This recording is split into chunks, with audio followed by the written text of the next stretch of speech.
Hello, everybody, and welcome to episode 43 of the video series in which we program an entire video game from scratch in the C programming language using almost no help from any engines or libraries, just our own code.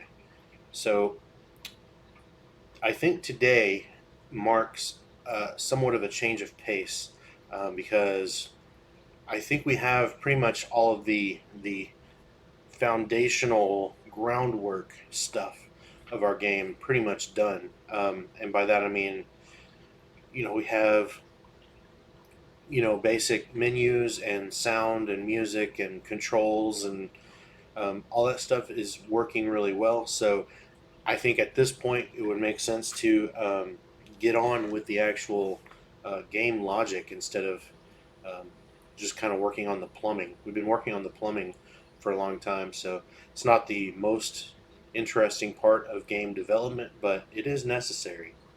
Anyway, before we get started, we do need to look at some comments.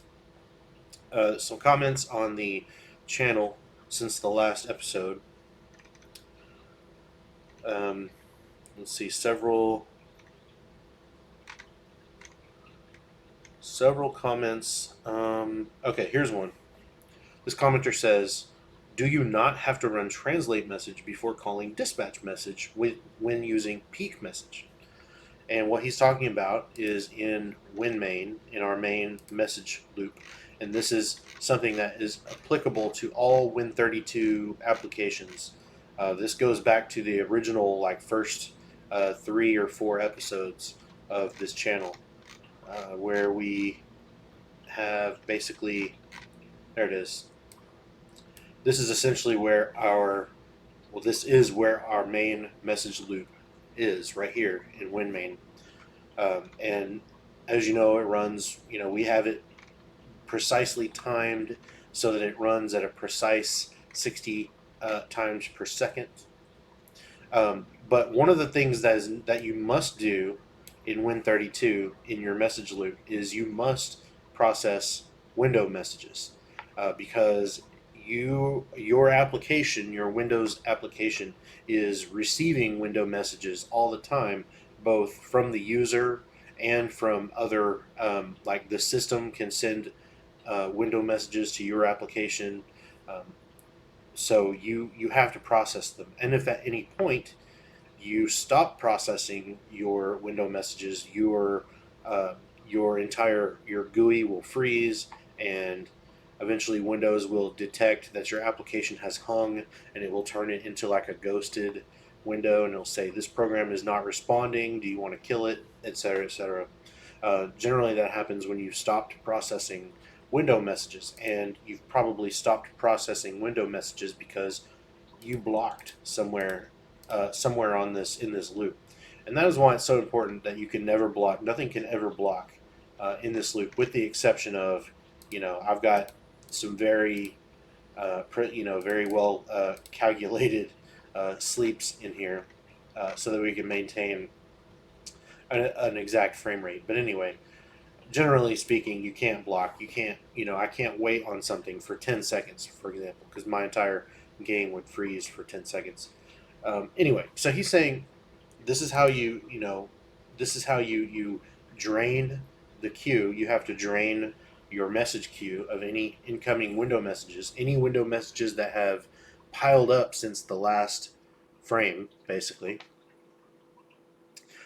And the user is asking simply, do you not have to call translate message? And the reason why he's asking this is because if you go online and you look up almost any example code that has Win32, like Win32 message loop. If I look up a Win32 message loop here, using messages and message queues, here it is. Create window, while get message. See, he does this translate message and then dispatch message. I'm skipping the translate message part, and this guy wants to know why. Do I not need translate message? And the answer is, translate message is used to translate virtual key codes into characters, So if you had a Win32 application that had like text boxes and text entry fields, and you needed to intercept keyboard input from the user, the thing is that people have different keyboard layouts. I mean, you might be using like Dvorak keyboard layout, or more likely, you may just be using a non-English uh, keyboard layout, and so not everyone's physical key presses map to the same character. So that's what translate message is for. You have to translate it into, you have to translate a virtual key press, well, the press of a physical key, whatever that key is, can generate different characters on other people's keyboards depending on what their keyboard layout is. So since that doesn't matter to me, I don't need translate message. That's all it is. And by the way, I think it actually, on that page that we were just on, says so.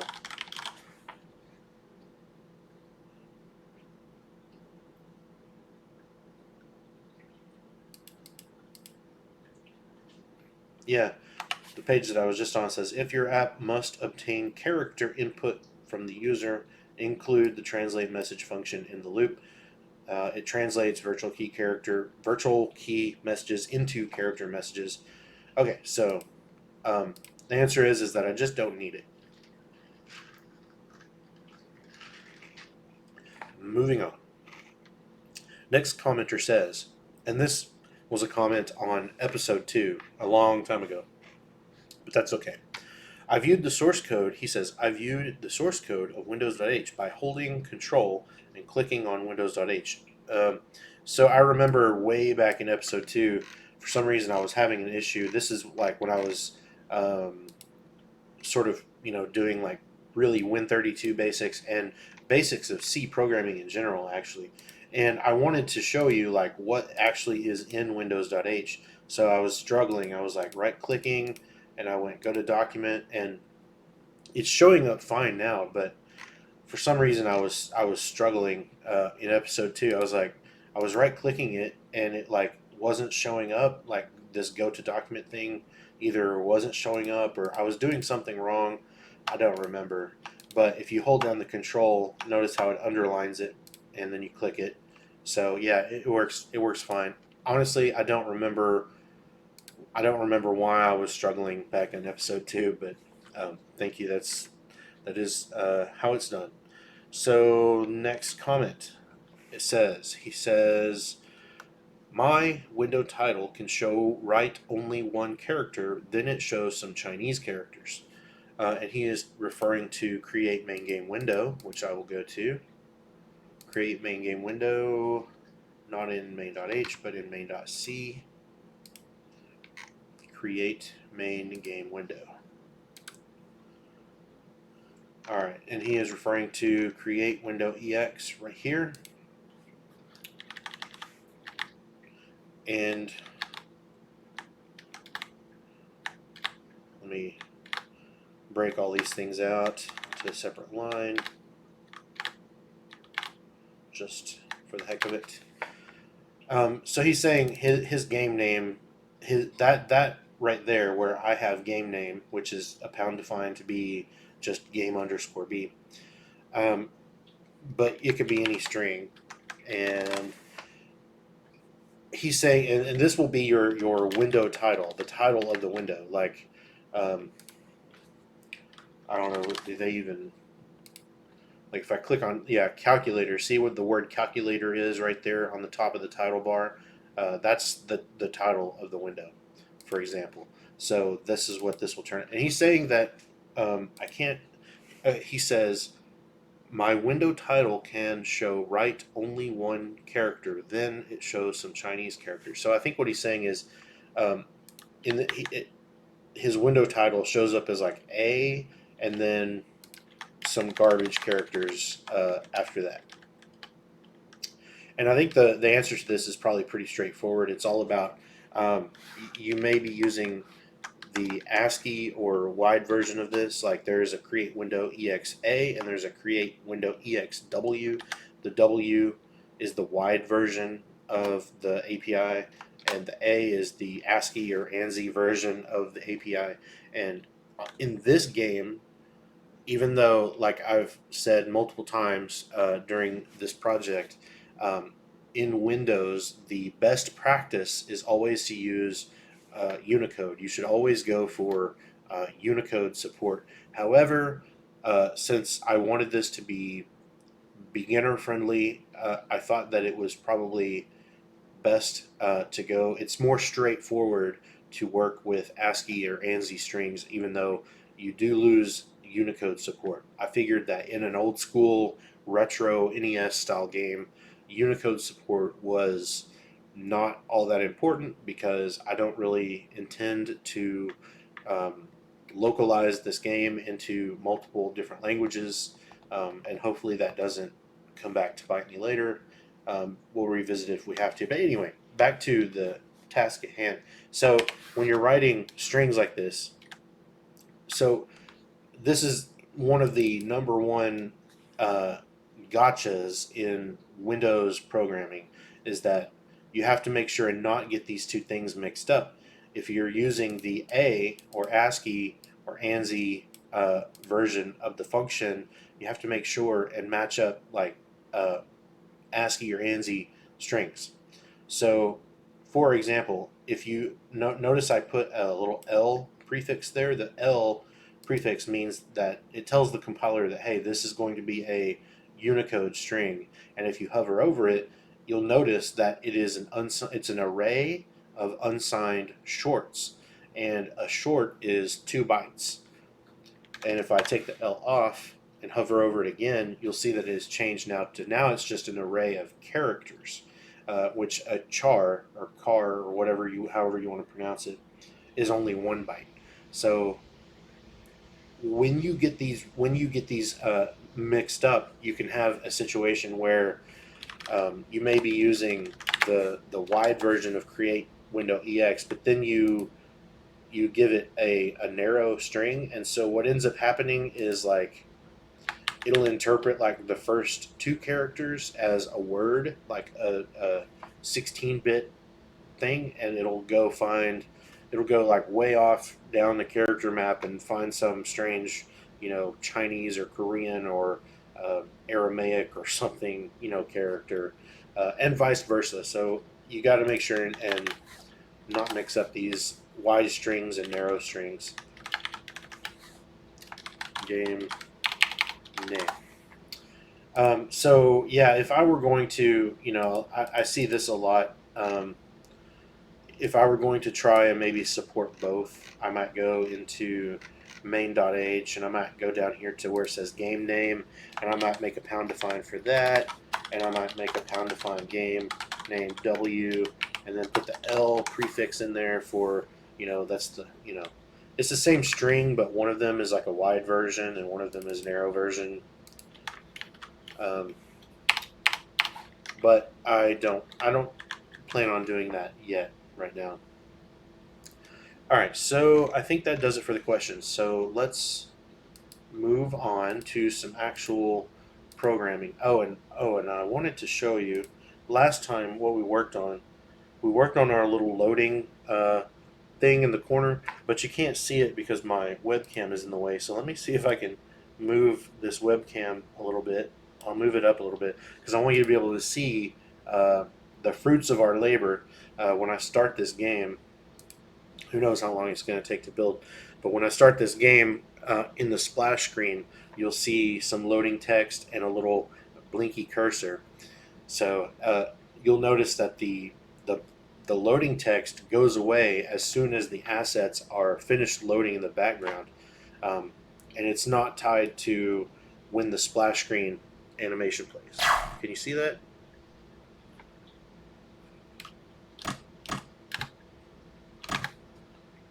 Let me look again. I want to look at OBS and see if it actually shows it. Yeah, there it is.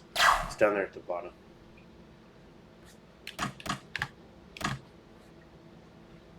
Alright, let me move my webcam back down now. Okay, great. So, moving on, there's something I want to do here, and that is... Okay, the first thing I want to do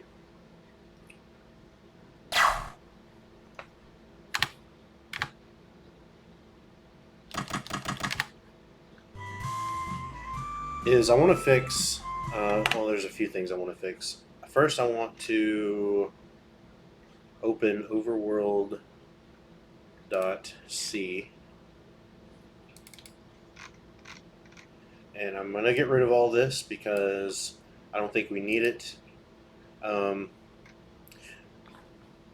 I think I might, I mean, I want to adjust it so that, let me go to ASCII flow over here.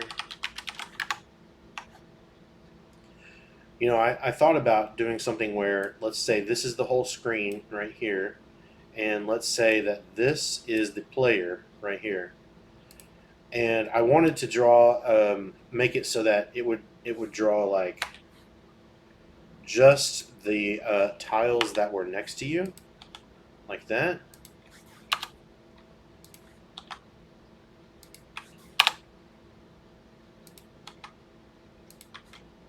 Does that make sense? And then it would, you know, follow you around as you went, and it's strictly for debugging purposes. You know, it's for just for, you know, debugging to make sure that our tile map is loaded correctly and working correctly. But then I realized, you know, that it's going to be an issue if we ever get to a spot where, I should say when, not if, but when we get to a spot where we have more than, you know, 10 tiles, because I'm going to have to draw, you know, I'm going to have to fill up the next 2 tiles with numbers, and I'm going to have to think about how that's going to work. I don't know. Maybe it's just not worth it. I may revisit it later, but for now I'm just going to comment that out. My second thought was this. You know, I've been thinking about whether when my character walks into a village or a castle or a dungeon or whatever,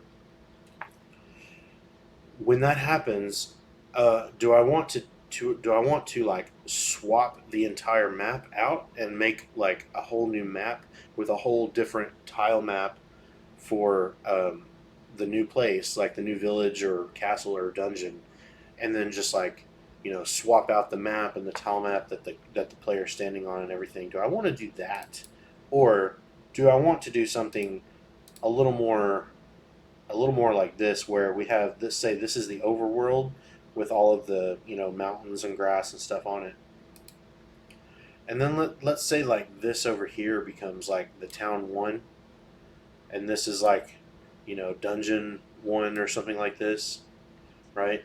And so I feel like this would make our lives a lot easier if we did it like this, right? And then I could also put some stuff down here, you know, and I could basically just keep expanding this as much as I wanted to. You know, I could just keep adding stuff over here, and I could keep adding stuff down here, and I could just have like an infinite number of dungeons and towns and all this kind of stuff, and they would all have different, you know, the XY coordinate system would just continue on over here. You know, the camera, the XY coordinates and stuff, they would just keep going on and on and on, off to the right and down to the bottom. I think it's going to be a lot easier if we just do it that way instead of swapping out the maps. But what that means is I'm going to need some sort of variable to show me what that point. I need to know what that point is right there, like the right edge of the overworld.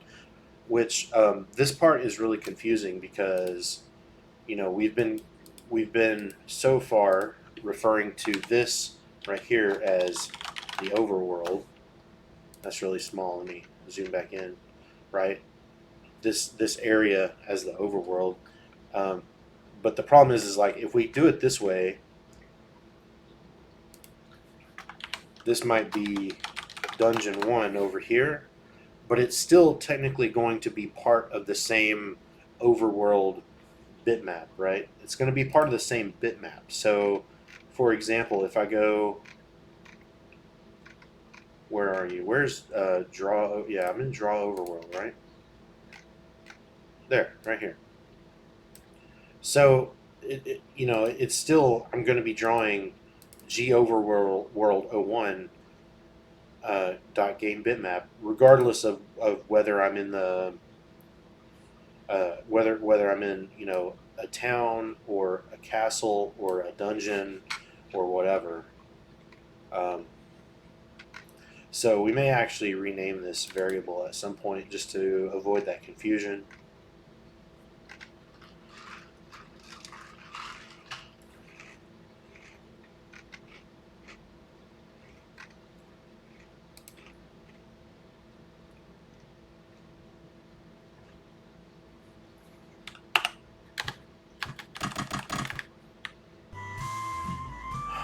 Okay, so there was one bug here with this that I remember from a few episodes ago, several episodes ago.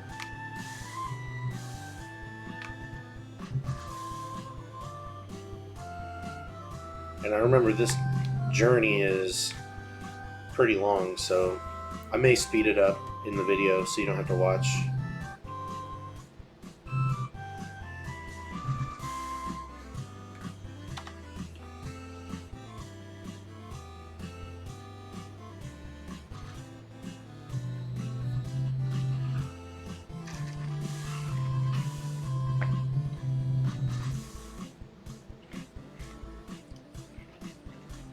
And the world seems pretty big right now, and it's going to seem even bigger because I'm going to slow the character's walking speed down, because right now I feel like he's walking too fast. I'm going to slow him down a little bit, but that would make this journey across the world take even longer. So what I'm going to do is I'm going to probably, all right, here we're at the edge of the world now, the right edge of the world, and notice that the logic is still broken here, so that I can't walk the rest of the way. These 3 tiles to my right are still blocked off, and that's just because my logic is wrong, because I didn't calculate in the I didn't calculate in the right hand side of the world. So let me take note here of where my character is, so that I can write in a little shortcut here. I'm going to take a screen snip here. There we go.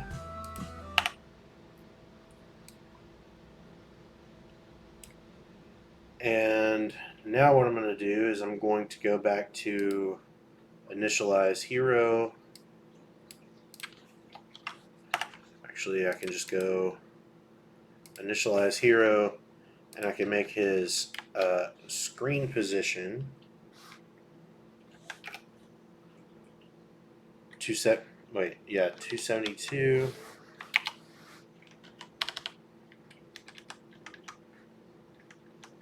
Screen position Y 112. World position is going to be 3776.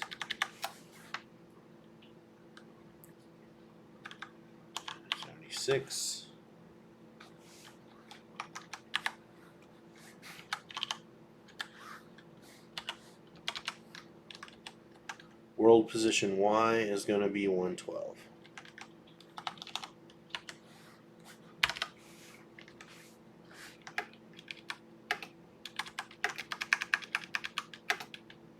And I'm also going to have to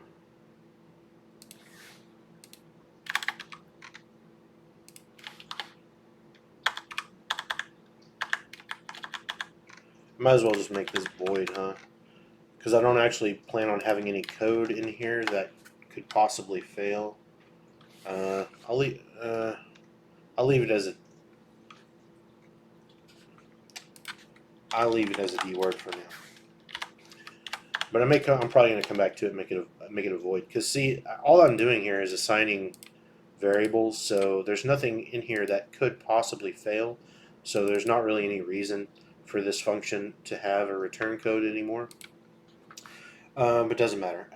What I want to do is I have to move the camera, or else my hero will spawn all the way on the right side of the world, but my camera will still be looking in the upper left-hand corner, so we don't want that. Let's see, camera X is 3504, and camera Y is 10. Alright, now I should start in the upper right hand corner instead of the upper left hand corner of the screen.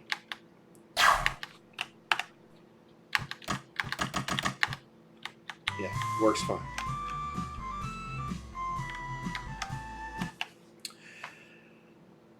Now, what I need to do is I need to go to, I'm going to make another variable.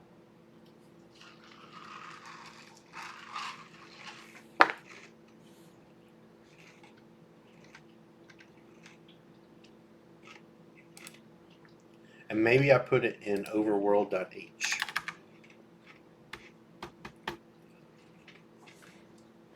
And I'm going to make it, no, not a U-point. It needs to be a rectangle. And I'm going to say, I'm going to call it overworld dimensions. Or, sorry, not dimensions. Area.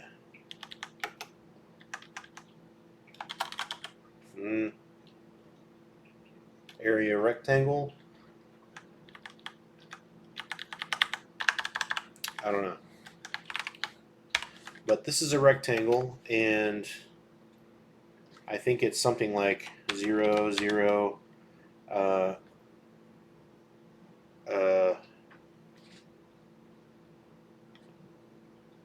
trying to remember how big our overworld is.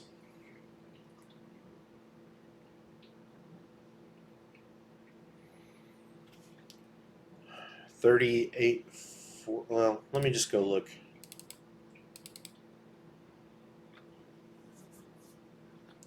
And is it going to be in terms of pixels or tiles is the other question.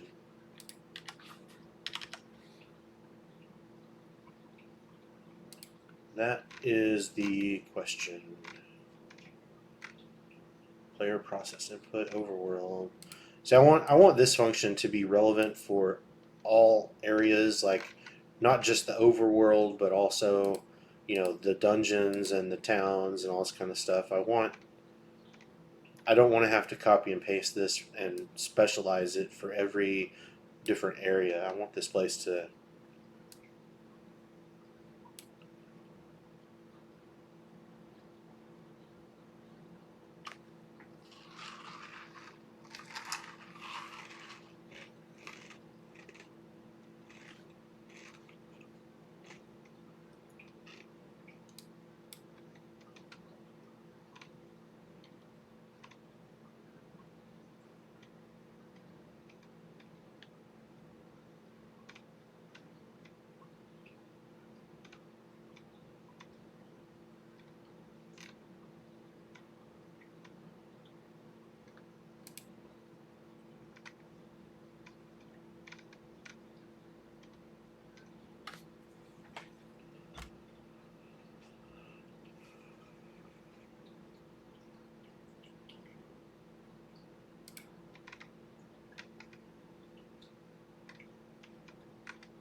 gcamera.x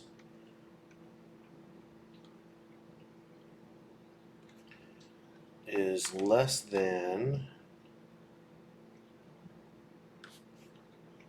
so the camera moves in terms of pixels, so I think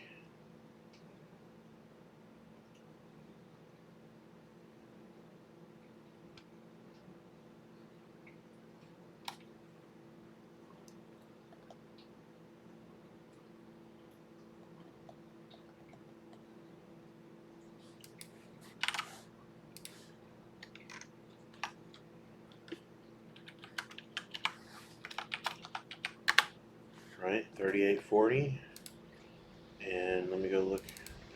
40 KB assets. Where is Overworld? It's in the maps folder. Overworld. 3840 by 2400.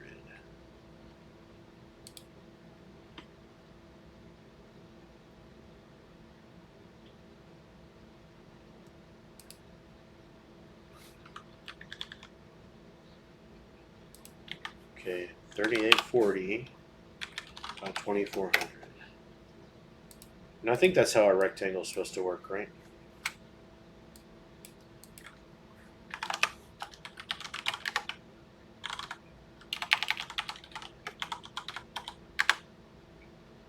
Rect. Get rect. Left, top, right, and bottom. Yep, that's correct. So what I think all I really am going to have to swap out here is I'm going to have a rectangle for like current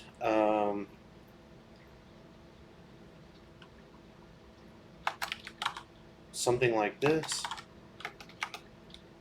right? And then I can swap this out by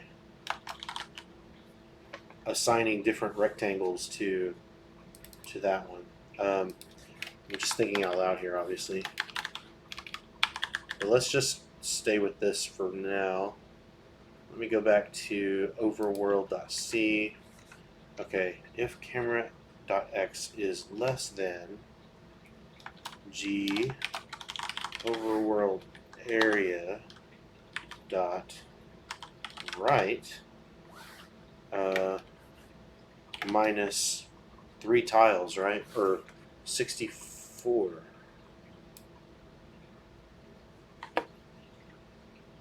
Which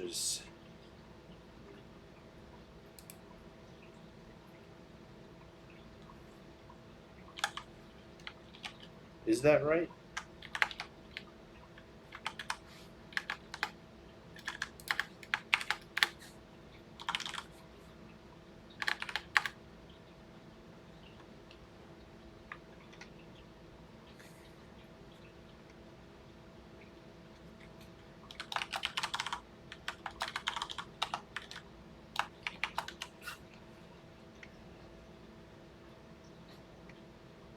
All I'm trying to do is you probably remember this from a previous episode, but it's essentially as I'm approaching the right hand side of the screen, if I'm far away from the edge of the world, then I want to keep panning the camera until I butt up to the very edge of the right hand edge of the world. At that point, I just want to stop panning the camera and let my character just butt into the edge of the screen.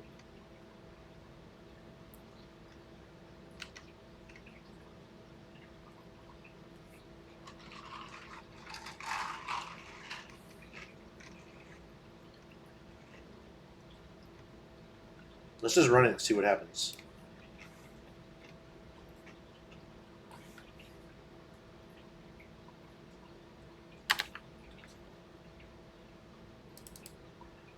Oh, yeah.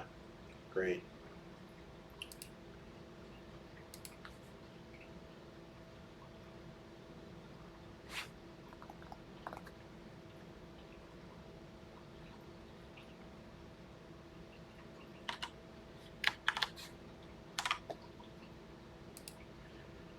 Okay, let me go back to WinMain and go down to this place where I initialize all these things.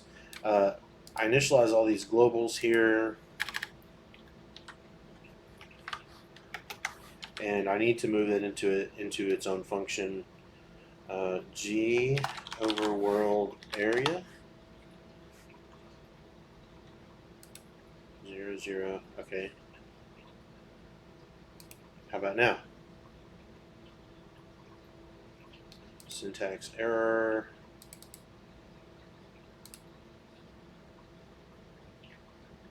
Oh, because I can't. This syntax is only valid for when you are declaring and defining the data structure at the same time.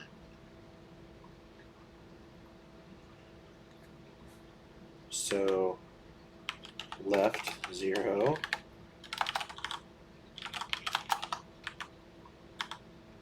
right, left top equals 0, over world area dot right equals 3840, and G over world area dot bottom equals 2400. Now, I wonder if maybe you can, if that previous syntax would have worked in, like, maybe if I had support for a later standard of C. I'm not sure. Here we go. We can do it like this. This is actually C99 syntax, I believe. But I like it because you can do it all on one line instead of having to do it in separate lines like that. Let's run it and see what happens.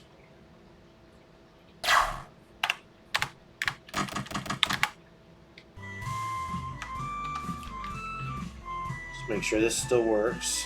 Yeah, still pan to the left just fine.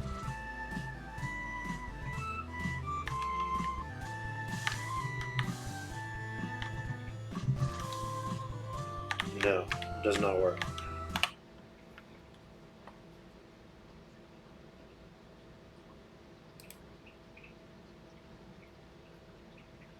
Which we know dot right is 3840.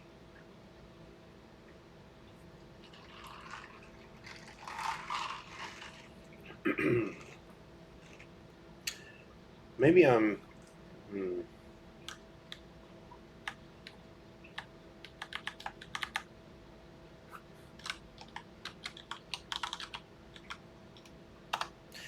Right, because remember our camera is always just a point, like, where is ASCII flow?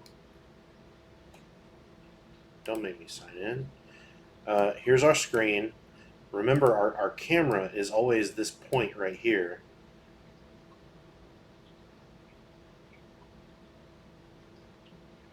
And of course I could, like, normalize it to be the center of the screen if I wanted to, but I think it's working just fine right here if we just remember that it's top left. So, alright, so if the camera is less than the right hand side, okay, if it's less than that, then we're going to move the camera. Is that right? Otherwise, we're going to move the player screen position.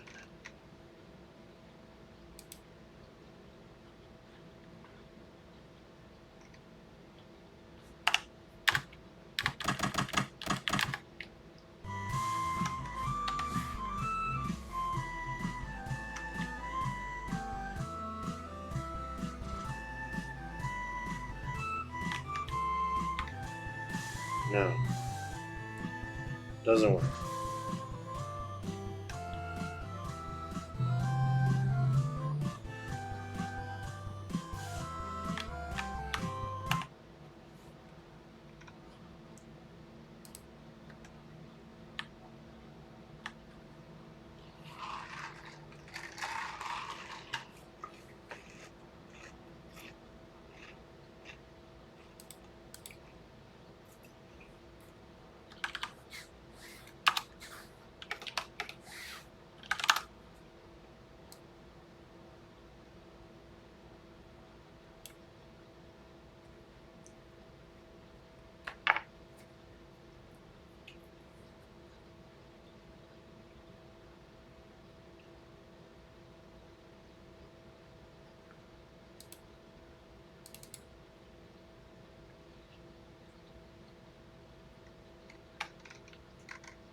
Okay, so I just noticed something real weird about what just happened. Hang on. Wow, I think I just blew my mind a little bit there. I'm going to. All right, I'm going to Control Z and move it back to this. Wait.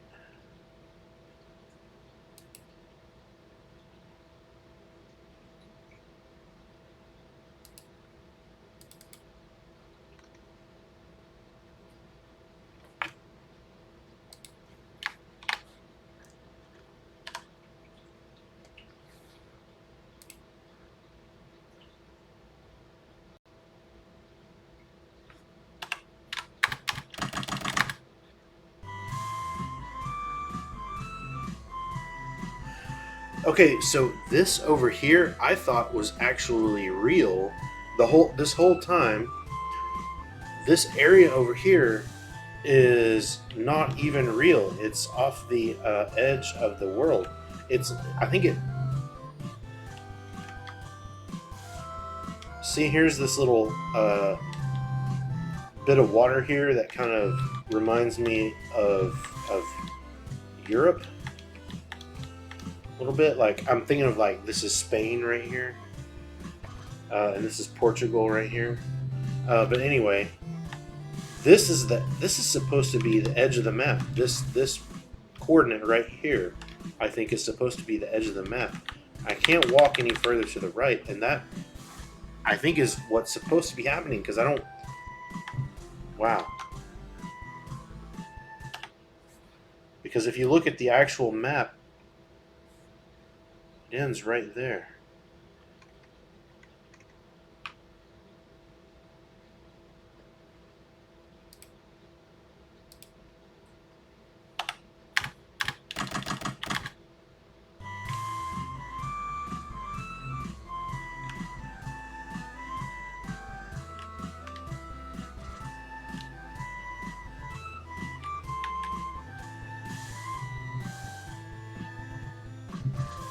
So, oh,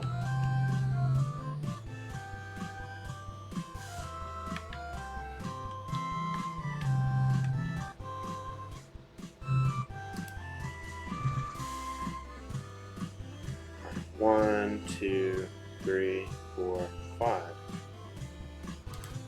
And 1, 2, 3, 4, 5. Yeah, this is supposed to be the edge of the map.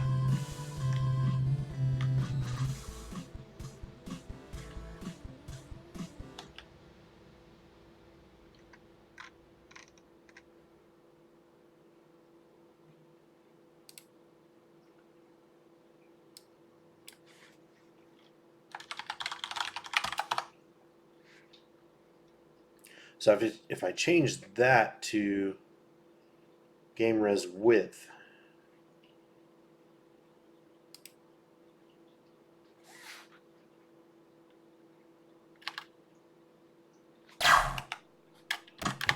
and you know what? Let me turn this music down again.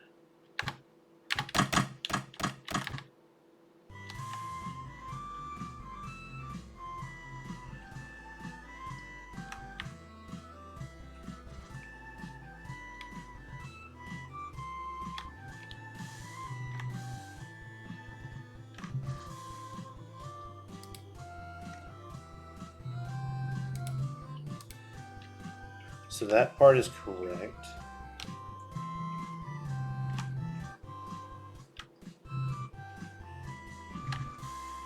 Let me go around here. That part works. Works. 1, 2, 3, 4, 5. Yeah. So now it's behaving correctly. That's what I want to happen, right?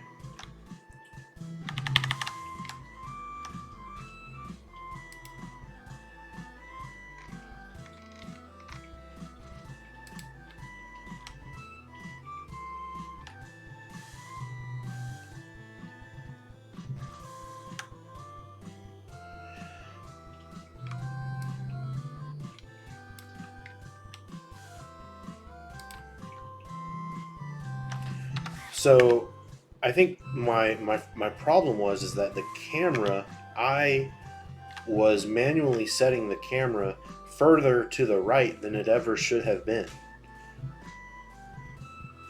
Let me see how far it goes now. Yeah, 3456. 3456, I think, is the farthest the camera should ever go to the right.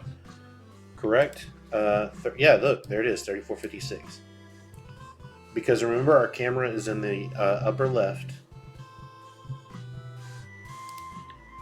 Wow. And so before, it was going all the way. This is my screenshot. My camera was going all the way to 3504, which is further right than the camera ever should have traveled in the first place. So the question is, why didn't the game just crash? What was that? What were we seeing off to the right? Was the map? Was it like? Was it some sort of weird wraparound situation? I assumed that if we pushed the camera too far to the right, that the game would have just crashed. So that's weird. Okay, so we need to do the same thing for. We need to do the same thing for the downward position too, and then we'll be done with this part. Because we didn't fix downward either. And in fact, if you go...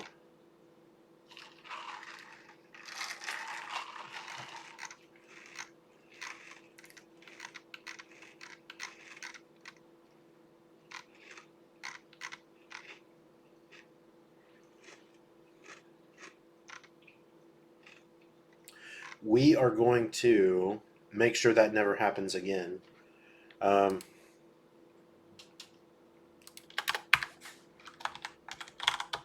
Assert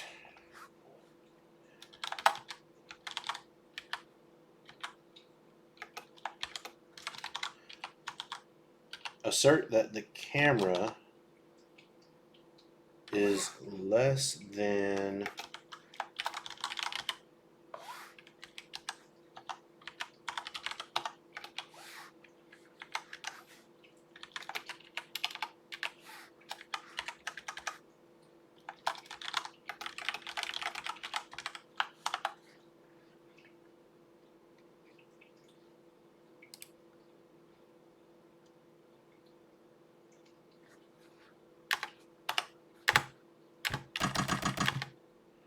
There we go. We hit our assert.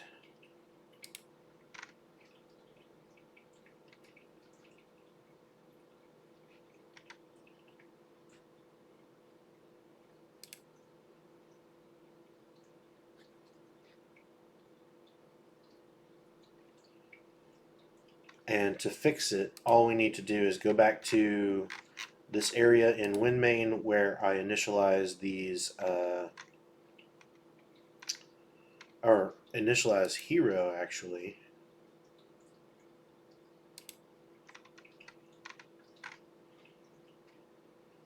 There we go.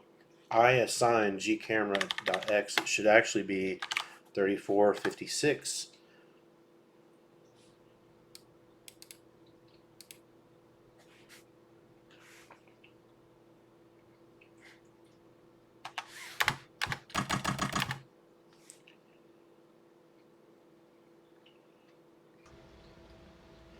Less than or equal to. One last time.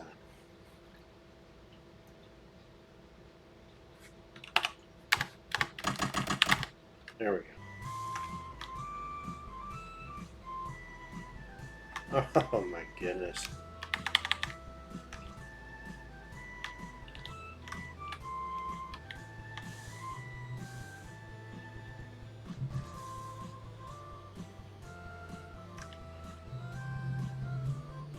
Now I can't reach the right-hand side of the world again.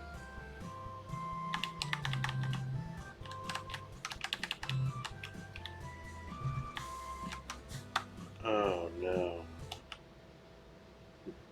Is my tile map not lining up anymore?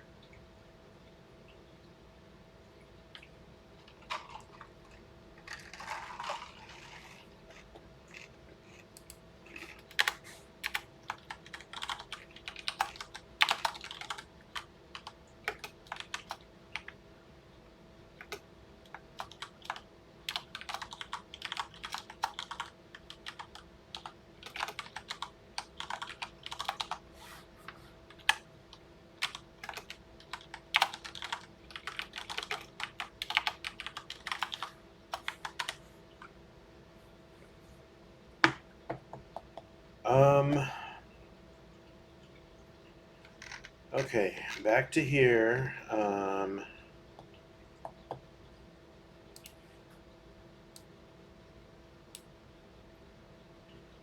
Uncomment this out.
Okay, instead of row, it's going to be G player dot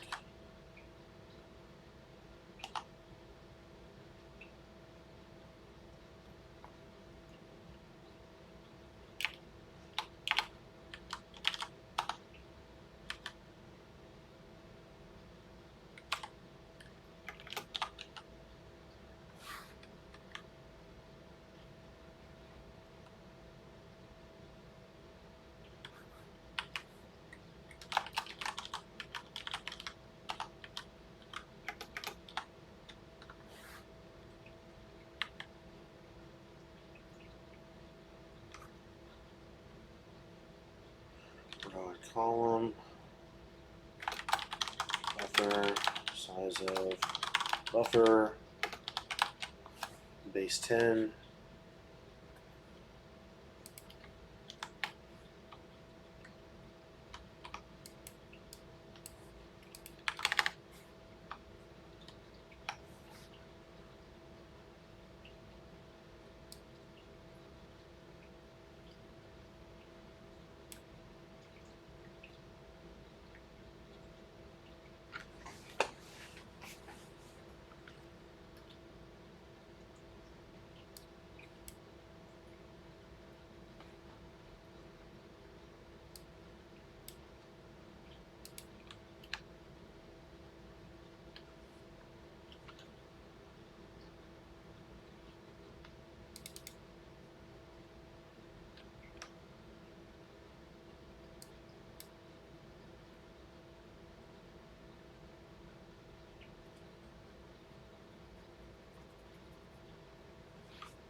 Okay. Okay.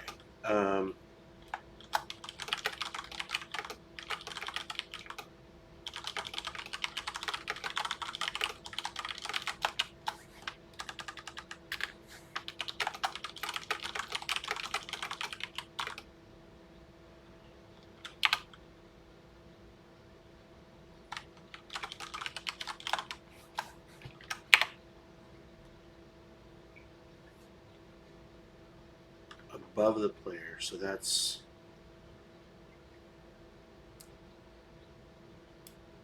See, it's confusing because the tile map goes row column, and then blitzstring to buffer goes column row, or X and Y.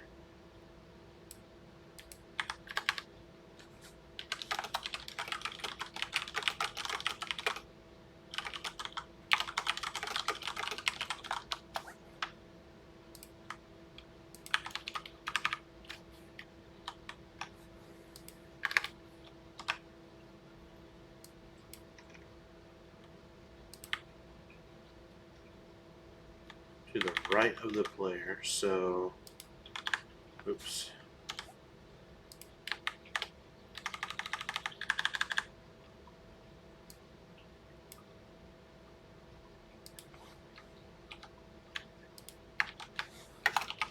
+1.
What is the value of the tile to the player?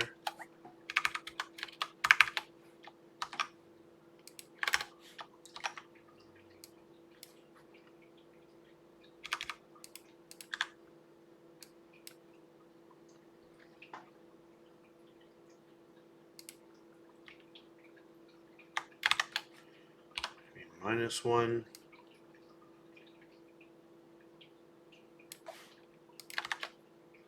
-16.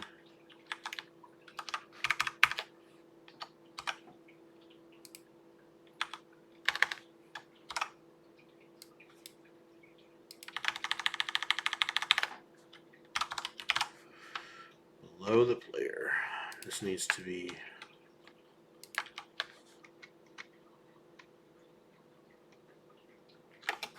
+1.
Okay, so I just did the thing that I said I wasn't going to do, but that's fine.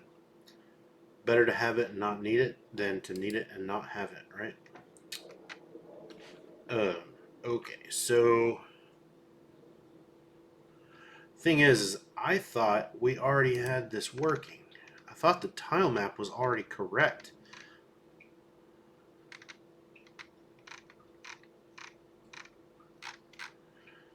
Let's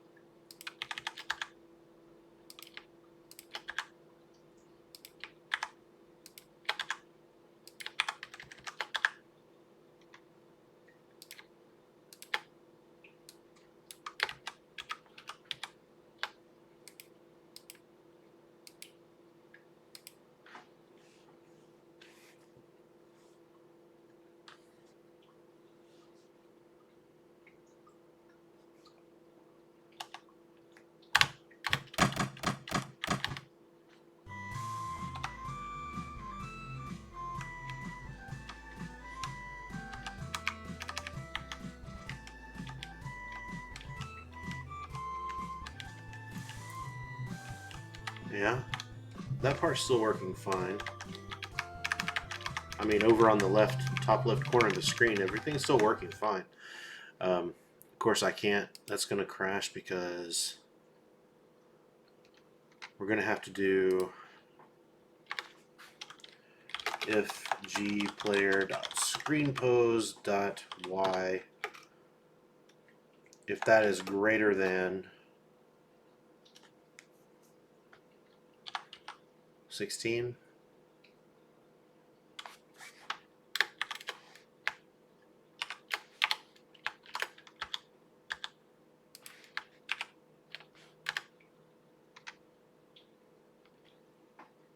Greater than 16, then we can draw. Yeah, I think that should be fine.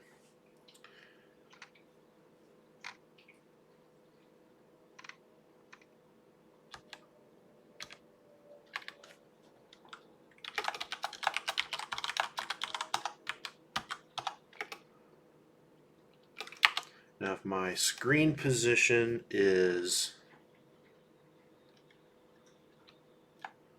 less than game res width minus 16, then we can draw whatever is to the right of me.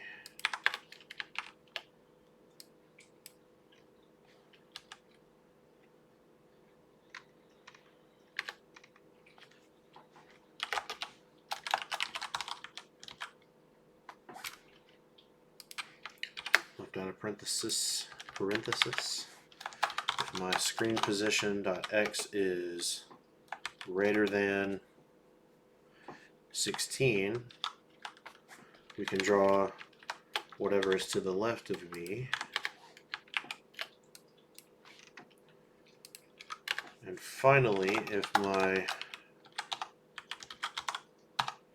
y-coordinate, if my screen position is less than game res height minus 16, then I can draw whatever is below me. Right? So I think that will eliminate that potential for crashing. Speaking of potential for crashing, there is something else I wanted to do. Opening splash screen.c. Sorry, I have to fix something here.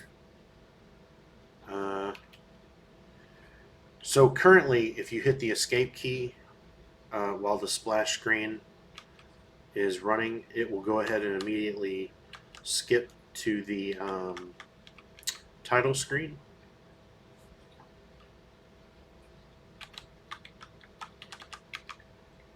But I don't want to do that unless if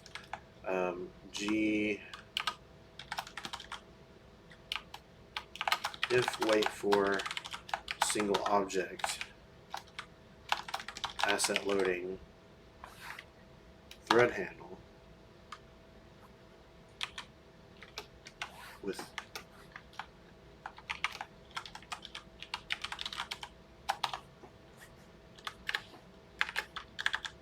okay, so I want to be able for the escape button to skip to the title screen, but only if the asset loading is complete.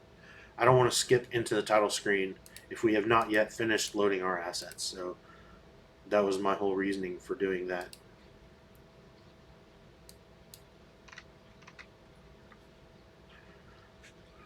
Okay, so there.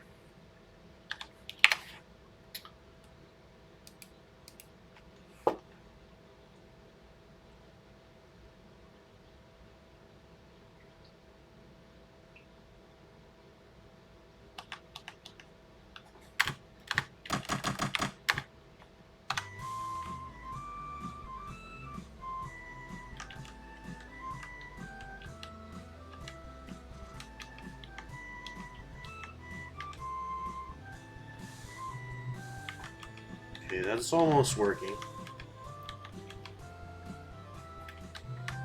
It's better than crashing.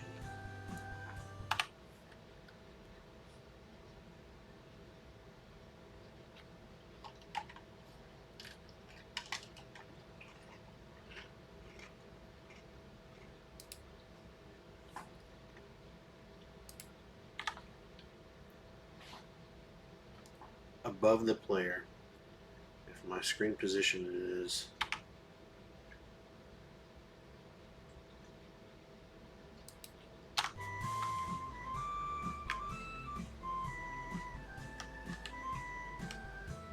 perfect.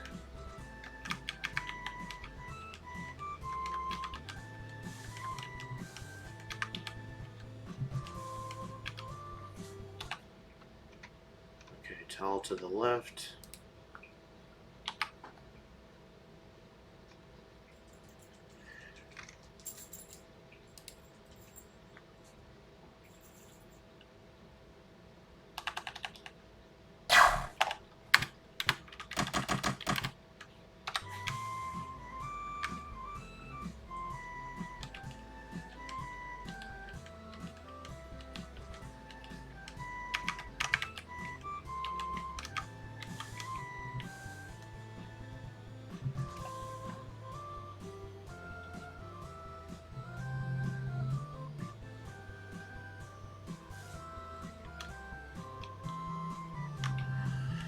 Still works perfectly over here. You know, obviously, you probably get it by now, but you can see that the number changes to 2 whenever I am next to water. Like I can't step on the 2s, right? But I can step on the 1s. So far everything seems to be working perfectly, both in what is drawn to the screen and also in terms of what I'm allowed to step on and what I'm not allowed to step on. Everything looks like it's working perfectly.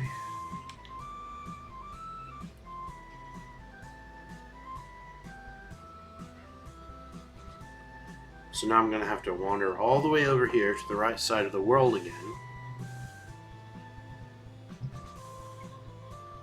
and see what's up over here.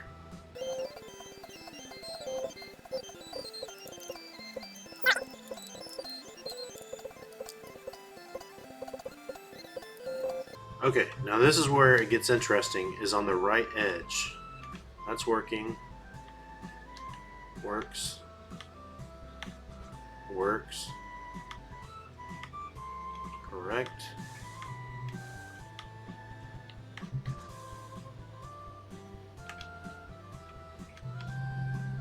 Correct. Correct.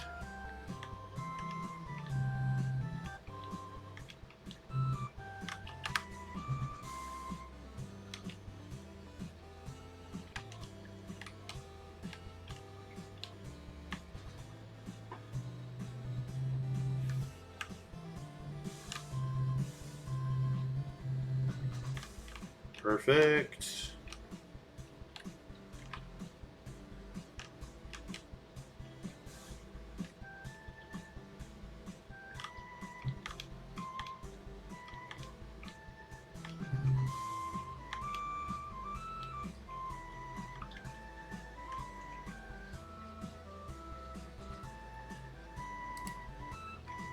And just to make sure that what I'm getting here is lining up with the bitmap, which it is, I'm going to go all the way to the bottom of the screen now.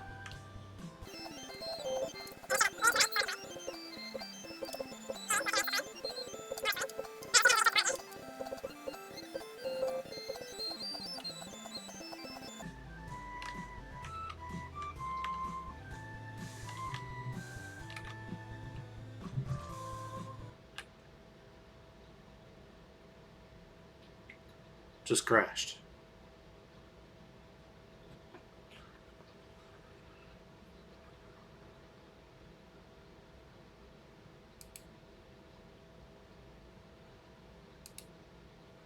Okay.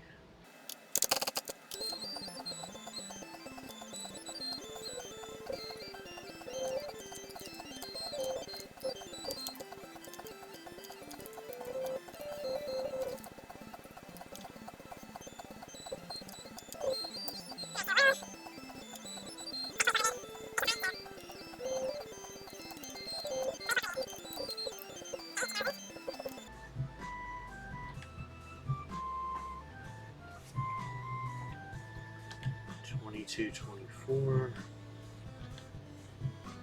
2272, 2288, 2304, 2320, 2336 is as far as I could go until I crashed. 2336. So what's 2400 minus 240? No. What's the size of our bitmap? Yeah, it's 2400. And our screen is 240.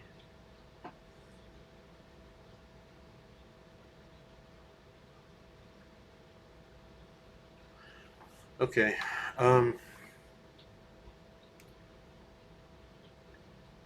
Why is that crashing in blip background buffer?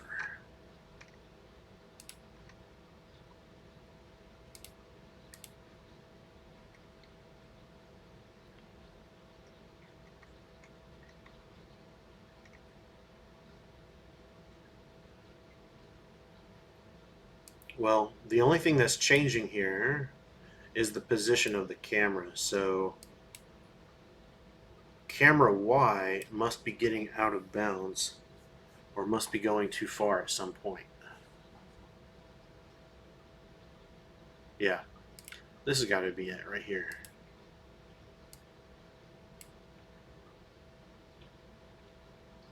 So what if I go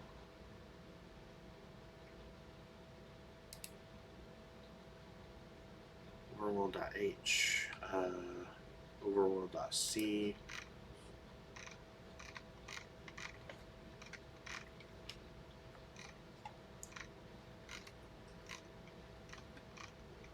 okay, if I'm moving down,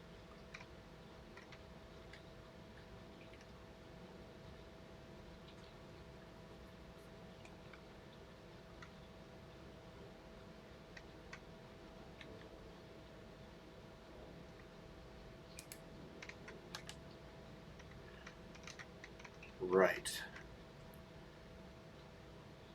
So I need to do if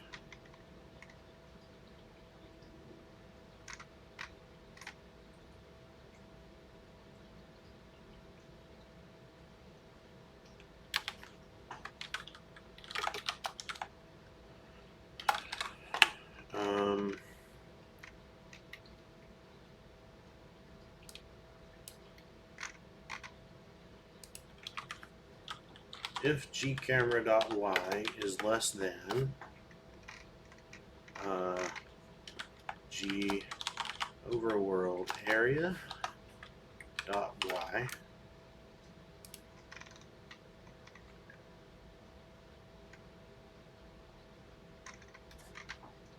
dot bottom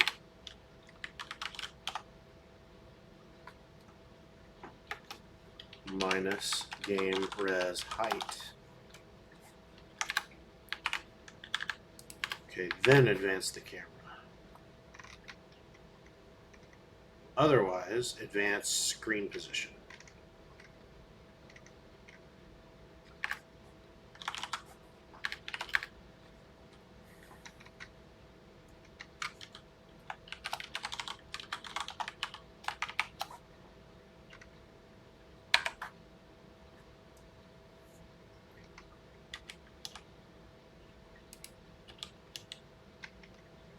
Correct. Stop.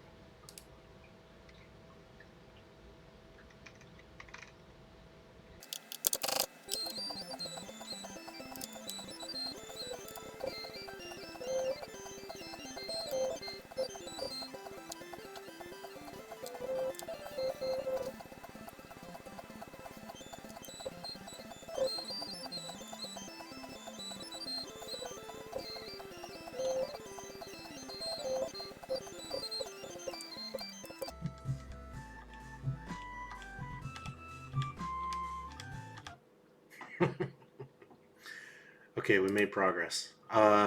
This time we made it all the way to the bottom of the screen, but I think...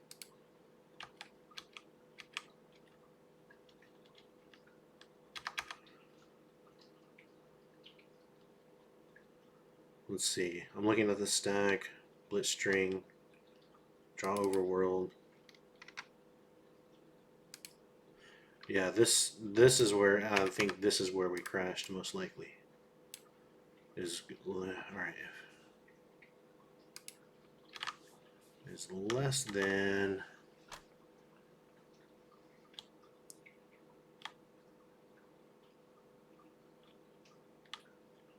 All right. I know we're over an hour, so I'm going to go ahead and finish up for today. Next time, what I'm going to do is I'm going to, well, probably finish debugging this, but more importantly, what I'm going to do is, let's say that this is the entire world. What I plan on doing is I'm going to put, since we start in the upper left-hand corner here, I'm going to put like a little town. I'm going to make a new kind of tile, and it's going to look like a house or something. And you walk into the house, it's going to teleport you. It's going to teleport you like way over here. Oh, sorry, not the arrow. It's going to teleport you off of the map. I'm going to expand the map, and I'm going to make this little piece right here to be the inside of a town. And it's going to teleport you like way out there. And then when you walk off the edge of this town, it's going to teleport you back over here again. Make sense? And that's how we're going to transition from being out in the open world to being into a town, or being in a dungeon, or being in a cave, or being in a wherever.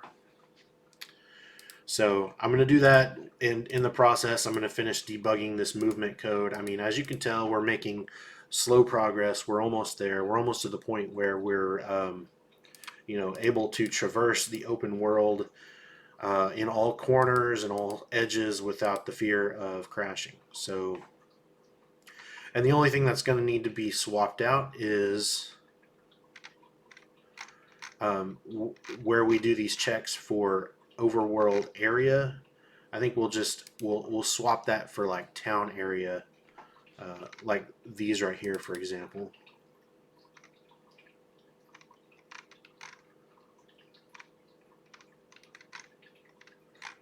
And then we'll be able to reuse this code no matter where we are. We'll be able to reuse the same movement code. The same movement code will apply for any area that we happen to be in, whether it's the open world or in a town or in a castle or in a dungeon, whatever.